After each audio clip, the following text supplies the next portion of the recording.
How's it going, guys? I hope you're all staying safe. On today's episode, I have the esteemed privilege of talking to one of my favourite photographers and one of the best portrait photographers in the UK, Phil Sharp.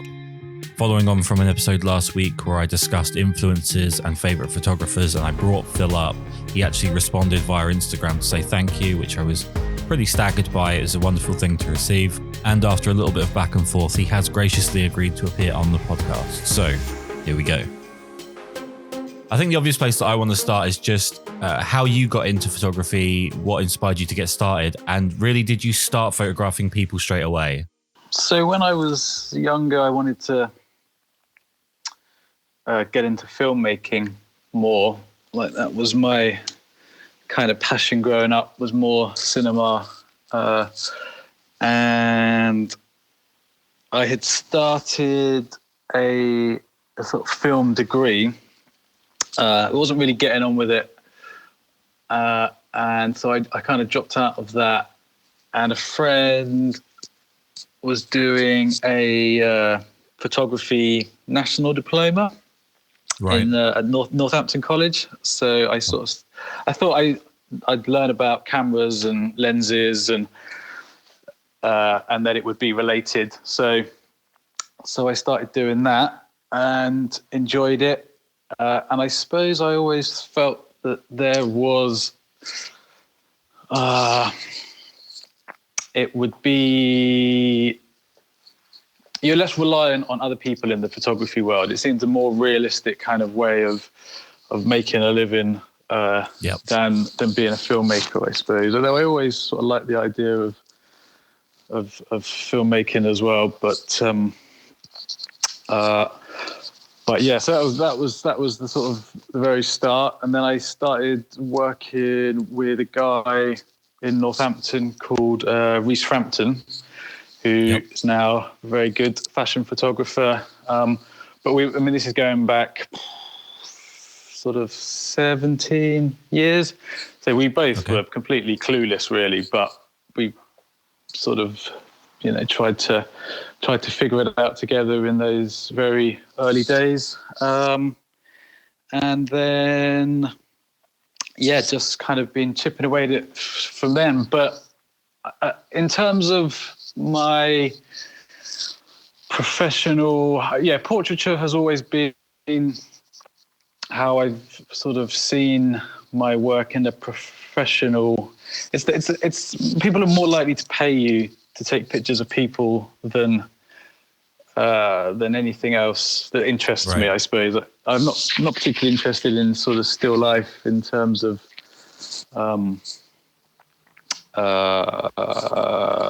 food photography or product photography. So in terms of actually a commercial kind of aspect, then sort of portraiture.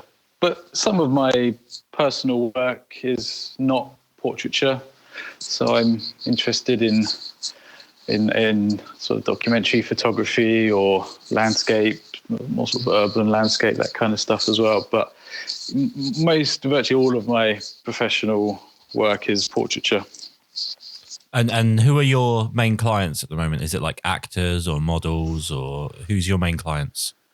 So my work is kind of split up between working with actors and actors agencies, and models and modeling agencies. That's kind of one sector, and then I have quite a lot of editorial clients, so just different magazines or websites, and then commercial clients as well. Comes along less often, but sort of pays more when it does. So, I suppose those three areas. Well, I definitely see a cinematic element to the way that your images sort of, that lovely narrow depth of fields, the framing, it always seems to be the most considered approach with your work. There always seems to be like a very considered amount of headroom. Is it the interest in cinema that's kind of led you to that style with the way that you're shooting? I think it's informed something sort of fundamental about how I light, where I guess I'm quite conscious of lighting the subject in a way that helps sort of suggest a story with a human face, I suppose. I mean, I find like human faces are interesting. A well-taken photograph of a human face will be interesting, and you almost don't have to work too hard in some regards because a face is interesting. It's something fundamental about us as humans that we enjoy looking at human faces, and we're so good at reading emotion. That I think it can be quite subtle, and but the viewer will kind of get a lot of feeling out of it. So I guess in some ways, there's a sort of idea of narrative being inherent in a kind of in a well lit scene with a subject in. So your sessions, if you've got a client coming in, obviously at the moment you're probably not doing too much because none of us are. But if you're having a client come in to say today, how long does a session last? Do you spend a certain amount of time with them beforehand to kind of build up a rapport? How does a session work with you? So, I mean, one of the fundamental things about how I work is that there's no time limit. Right. Like I only work with like one subject a day. It's to me completely counterproductive to kind of set some kind of limit on it, because fundamentally I'm trying to get the shot for me, even though the client is paying me and they want a good shot. If I really break it down, if I get a good shot for me, then that will be a good shot for them. So it would be completely counterproductive to kind of, if I haven't got the shot yet, to say, well, time's up, because but I would say, I mean, anywhere between, I mean, I have sort of slightly different like levels of service that people can get for if you're an actor, but I would say on average between, I suppose at the low end, sort of 2.5 hours up to sort of 4.5 hours. Wow. Okay. Something like that.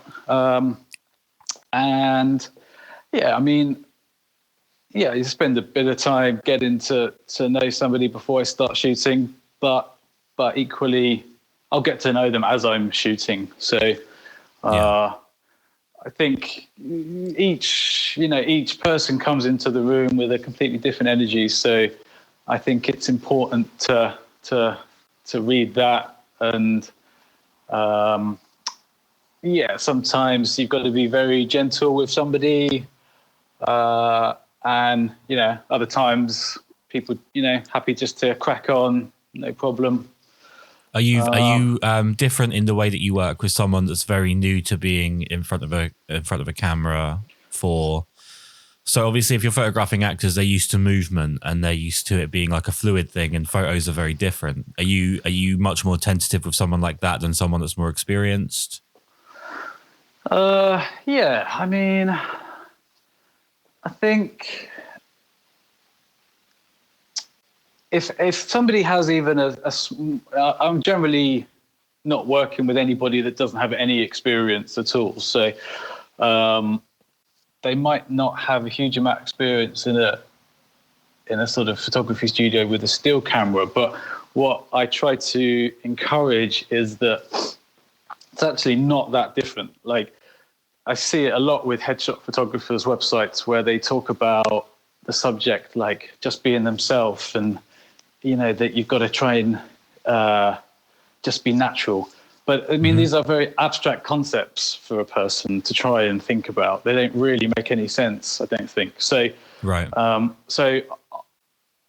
Actors, their training and their experience, to me, suggests that they're good at performing. And so the pictures will look like the person. They are fundamentally of the person, but I think it's more helpful for subjects to approach it like a subject. So it's to approach it as a performance rather. So it's more. There's a quote by Margot Robbie where she talked about being on photo shoots, and she said she's so sick of photographers asking her to be herself because she's in the career that she's in because she doesn't want to be herself. Well, exactly. I mean, I would say all actors basically think the same thing, and it doesn't mean anything. What does that mean? Be yourself. Mm-hmm. I mean, yeah, you know, like if you're in a studio you've never been in before, you know, it could be a nice, friendly, warm atmosphere, but like you're not sat at home in your pajamas. So yeah, it's, you know, it's ridiculous to sort of try and expect somebody just to like. So you know, I think it sets subjects way more at ease if you say this is a space where you can perform. Like there's no script. And the experience is going to be different to what you're used to, but some of the experience you have will be useful. So it's an improvisation, and there's no dialogue. But you know, what I really want is a sense of performance, and it can be very subtle. You know, I don't tend to get my subjects doing very much, but I think one of the tricks is, you know, I just play music loudly. I mean, I'm always asking people a lot of questions and get to a point where we feel like, you know, we have each other a bit, but at the same time, it's a professional environment, and you know, you're both there to do a job. So let's, you know, get the job done. And so, yeah, I think, you know, music is vital. Like music can change the mood, you know, instantly, and a good actor will allow that to happen. Yes, and then you can see it on people's faces. I think if you give someone a big, like a very big emotion and have them portray it in a subtle way, that's when you get really amazing expression from someone. Yeah. You're not going for like cartoon character levels of like, you know, look happy, look sad, but you can give them like an overriding theme or just an overriding mood, and they can just work little increments of it. Exactly. And you know, there'll come a point when, and that's where I think, you know, the real kind of skill as a photographer comes in, is feeling those moments, and knowing when everything has sort of slipped into place. And sometimes those moments might only last for like 5-10 seconds because it can feel very contrived quite quickly, and you don't. It's, you know, you're just trying to grab a couple of frames when those moments kind of land, you know. And in a say 3-hour session, there might only be maybe 20 of those moments. Yeah, you know. And you might not get anything for an hour and a half. Yeah. But then, you know, then you start getting it. And what's amazing is how people you'll see it straight away, and the subject will see it. So if I feel like it's been you know, we've been shooting for an hour and a half, and it's like we've got something, but you're still not. When the moment hits, and I'll always show people what I'm shooting as I'm going along, then they'll, you know, 99 times out of 100 be like, there it is. And it can be so subtle. It's very, very mysterious in a way, but you sort of, you know it when you've got it. So, well, it's something that I think especially newer photographers get wrong, is they sort of work out their ratio of good photos to bad photos and determine their success based on that. When I think the more and more I talk to people who work in various aspects of photography, provided you can get through to the one photo you wanted, or the one set that you wanted, then that's exactly what you want. Like, it doesn't matter that it's taken you 100 photos or an hour and a half to get there, because you've got there. Oh, that's the process. Yeah. I mean, you know, I'll often take 800 frames plus. And yeah, I mean, I'm happy if there's one really strong one, but from a kind of providing of a service, you know, there should be probably 30 odd, I suppose, that work. Yeah. So it's a small percentage, and I think as well, inexperienced subjects are kind of trying to make every shot count. When it's like, it's not really, you know, you don't need to do that. It's like you're both sort of working towards a place that where it works. You know, not every single frame is a winner. You know, and often I'm again with an inexperienced subject. You know, I'm just sometimes shooting just for them to get used to the rhythm of how I shoot or whatever. You know, it's and you know, and I will try and get a sort of used to someone's face. And so the first sort of 20 minutes, I'm just getting them to turn their head in a very methodical way, just so I can understand the sort of angles of their face or these kind of things. It's not even really about like taking a good photograph. It's more, you know, what lens might work with this person. So yeah, it's a more kind of just technical exercise at the start before I even really start thinking about taking a good photograph. Have you ever found yourself looking at sort of looking down the barrel of a shoot where you're, you know, an hour in and it's the two of you just aren't clicking, the image is just, it's not really progressing? And how do you deal with that? If you've got something where it's just not quite going the way you want it to go, how do you kind of kickstart it? I mean, it depends on the subject. I mean, I had recently a kind of subject that was just not taking any direction, really. Right. Not working with me. So I just said, it's not going to work out. I can't, you know, so I just. So you just have to draw a line under it. Yeah. On that occasion, I mean, that's happened maybe twice in the past 8 years. That's pretty. But if the person is working with me as well, then I've never really had a problem. It's like you get there, you figure it out. Yeah. Yeah. As far as your setup goes, I'm assuming do you have your own studio? Yep.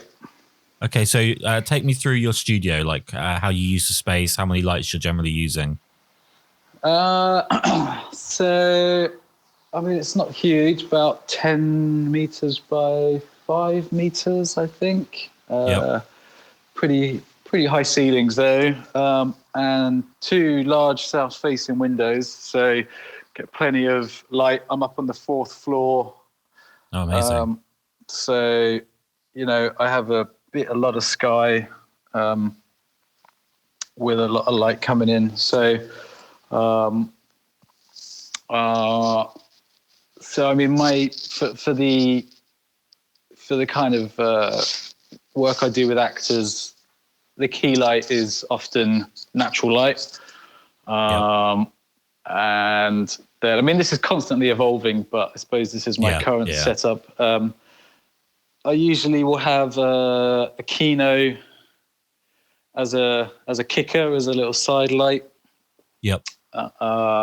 And I've also started using a little Profoto B10 as a sort of hair light on a boom.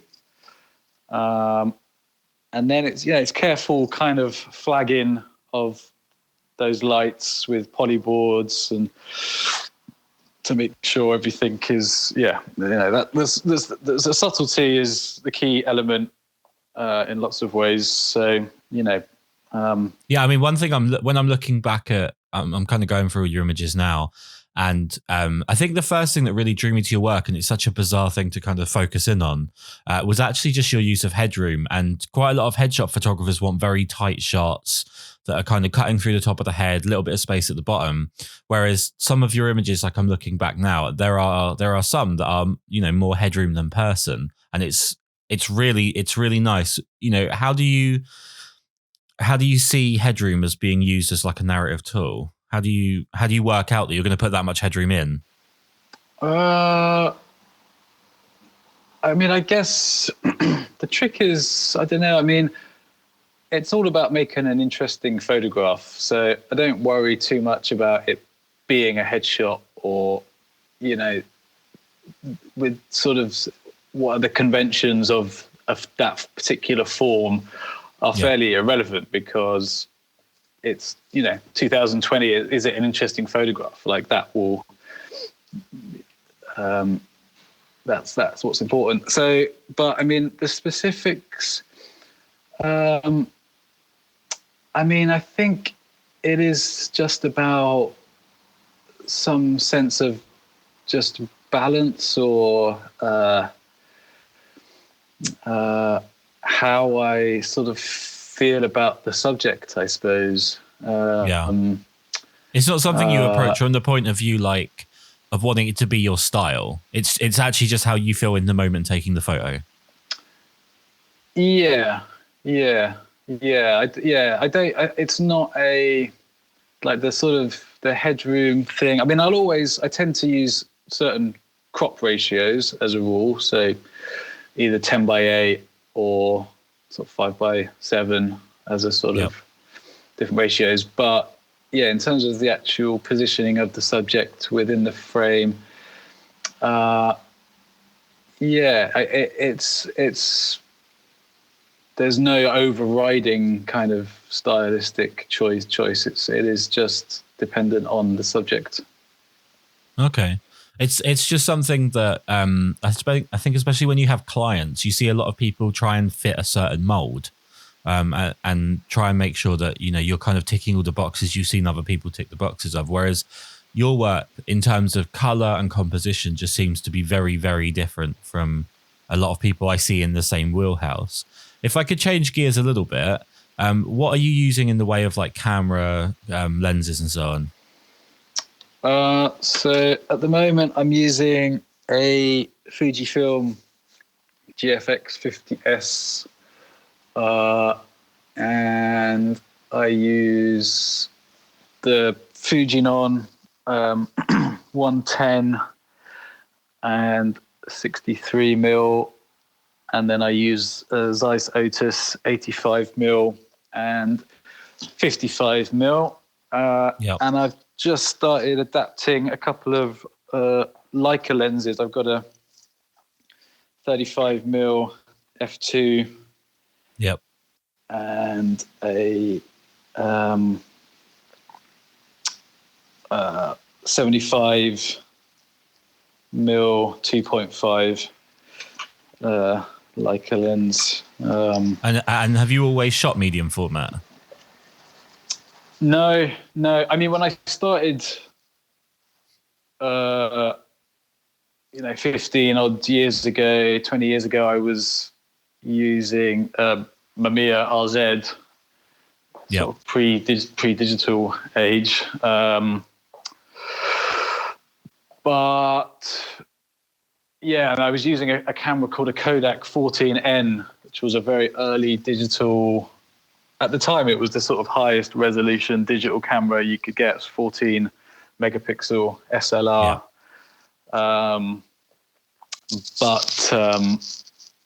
But yeah, then I sort of, muddled through with that. And then really it was the Canon 5D Mark II, which was the sort of game changer, really, I think, for a lot of photographers. Definitely. So I was using that for a few years. I think I made the Mark II, the Mark III. Then I switched and was using Sony A7R.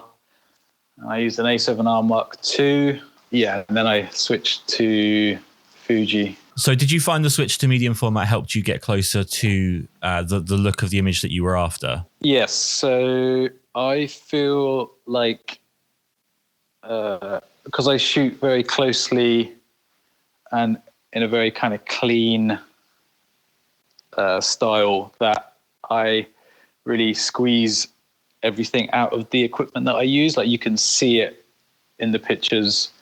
For me, it was bit of a no-brainer, really. I mean, I was looking at phase one stuff before Fuji released the GFX, so for me it was, it was saved me from crippling myself with 30 grand's worth of debt. So and I've always, I was using Canon 85mm 1.8, I think it is, so sort of their kind of cheapest 85mm prime. Yeah, that's 1.8. Yeah, but it's a great lens. But as soon as I could afford it, I upgraded to the 1.2, and same focal length, essentially doing the same job, but in a sort of headshot, close up kind of composition, like you can really see the difference. And then I upgraded to the Zeiss Otis, which again was it's just a lens that's doing exactly the same job, but it just does it a little bit better. So I decided at one point I was just going to use the best equipment that I could possibly afford, or put myself in debt for. So that's well, it's obviously working really well for you. One thing I'm asking everybody at the moment, because obviously we're kind of in unprecedented times, is how are you using the downtime currently? Well, I still have a lot of editing to do for clients that I've shot, and clients are still sending me their editing to do. Mm-hmm. So people that I've shot 2, 3, 4 weeks ago have been sort of choosing images, so they're sending me stuff. I was doing all that last week. By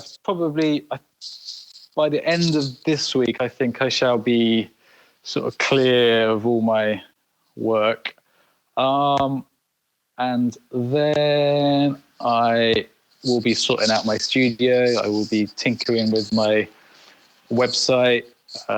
I shall be entering photography competitions, have a look at my portfolio, I suppose contacting potential clients. I mean, in some ways it is a bit of a blessing, this sort of downtime, just to get, because I never thought I would be able to clear my editing backlog. It's always loads of editing, and it will take me normally about a month from when people send me their requests to me to actually get around to doing it. So it's quite a long time that people have to wait. So it will be great just to be on top of that. I'm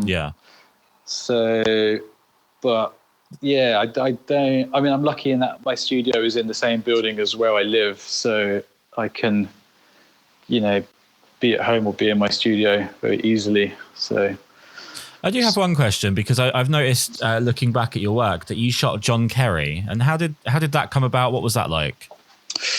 That was through a website called 52 Insights, which is a kind of interview platform that seems to get interviews with interesting people. I had worked with them a couple of times before. Who had I shot for them before? There's one of the guys that came up with Reddit. I can't remember his name. Oh, wow. Okay. He's married to Serena Williams, I think. Wow. So there was him, and there was somebody else. The Japanese musician. My brain is a bit blank. But a couple of great subjects. And so, and so it was just like, do you want to go and meet, take some pictures of John Kerry? So it was great. It was just he and I in a hotel conference room together for sort of 20 minutes, half an hour. Amazing. So, I mean, that's one of the great things about this work, is that you get to just, have these little experiences with people on a sort of level playing field in a way. You know, it's not. Yeah. You're sort of. You're sort of on a level playing field. So it's a real privilege to be able to do those sorts of things. So in that vein, if you don't mind me asking, I do like to ask anyone that I know that does portraits, who would if you could pick 5 people out of anybody in existence, who would be the 5 people you'd love to photograph? I don't know. At the risk of sort of dodging the question, I think I don't know. It really isn't. It's for me. It is all about the sort of just the faces. So, yeah. I mean, somebody who I'd like to photograph. I'm a Watford fan, so I'd love to photograph Troy Deeney, who has a unusual kind of face, and I would be interested in seeing if I could get a good. I've seen some good pictures of him, but I just think that would be an interesting kind of exercise. He's a big character as well. Yeah, exactly. Yeah, he's an interesting guy. I think he would be. I've known a couple of people that have shot him, and have said that he's very easy to spend time with. So there would be. I think that would be interesting, but I don't know. I mean, I will be walking down the street today, and I will see faces that I would love to photograph. So, do you ever approach people? I mean, I'd done a couple of kind of street projects. I did one that was kind of based on not going any further than 100 yards from my front door, basically. So I was living down in Stoke Newington at the time. Yeah. I was just seeing a lot of interesting people just past my window. So I was just decided just to kind of shoot everyone that was walking up and down the high street. I'll send you a link to the it'd be amazing. Some of that project is online. And I do enjoy doing that, and I will go back to doing that at some point. But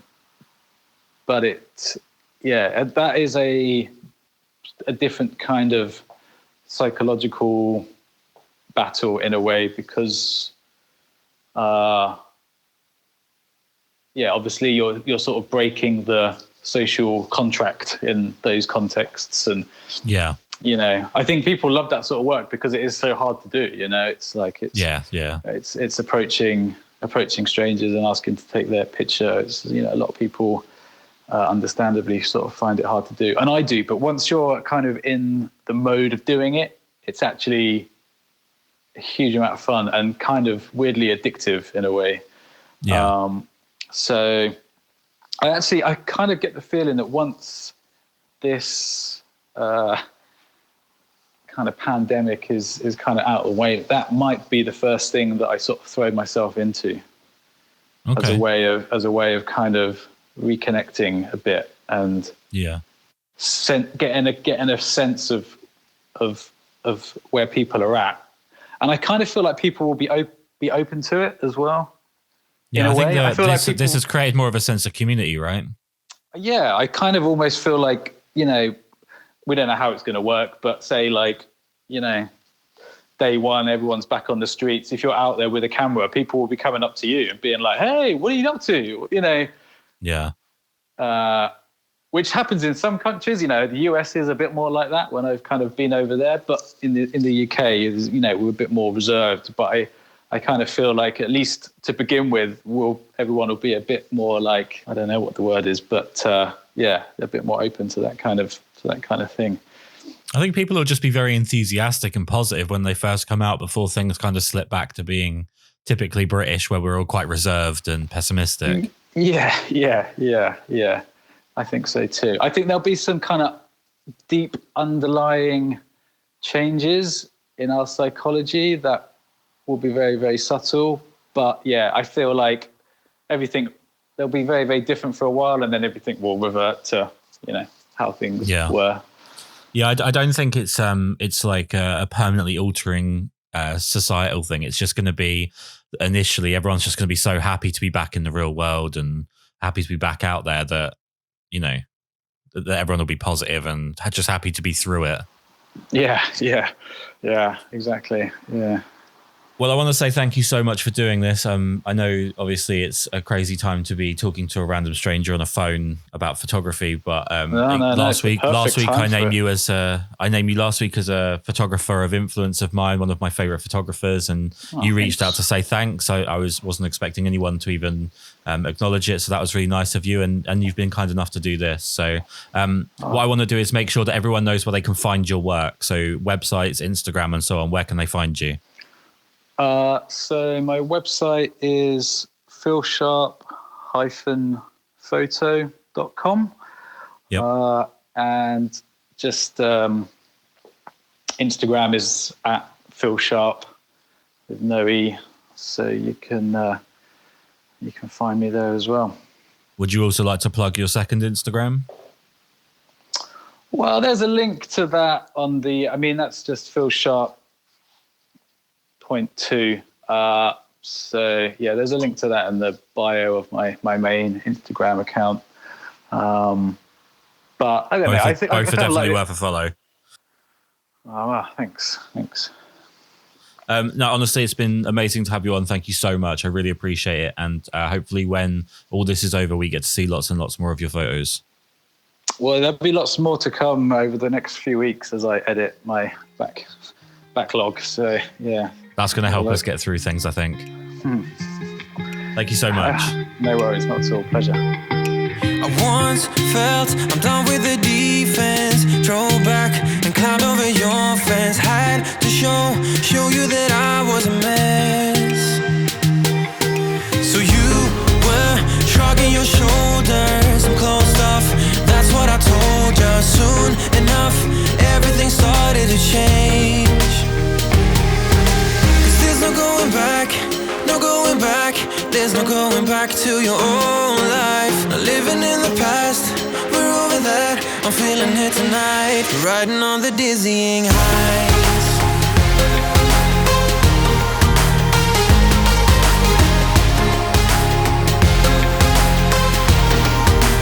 Riding on the dizzying heights.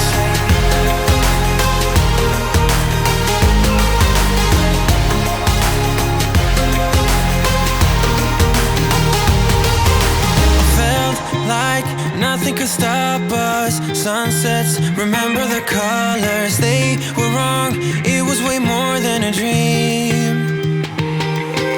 We climbed up, over the hillside. So right, we stood there all wide-eyed. You and I, floating on air in my mind. 'Cause there's no going back, there's no going back to your old life. Not living in the past, that I'm feeling it tonight, riding on the dizzying heights.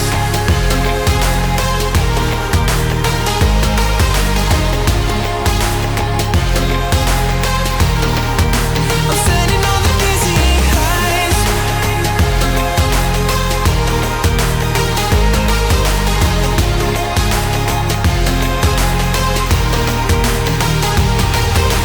You make everything so much better. Riding high on your river, you and I, we're climbing way up together, standing on dizzying heights. You make everything so much better. Riding high on your river, you and I, we're climbing way up together, standing on dizzying heights. There's no going back, there's no going back to your old life. Not living in the past, we're over that. I'm feeling it tonight, riding on the dizzying heights.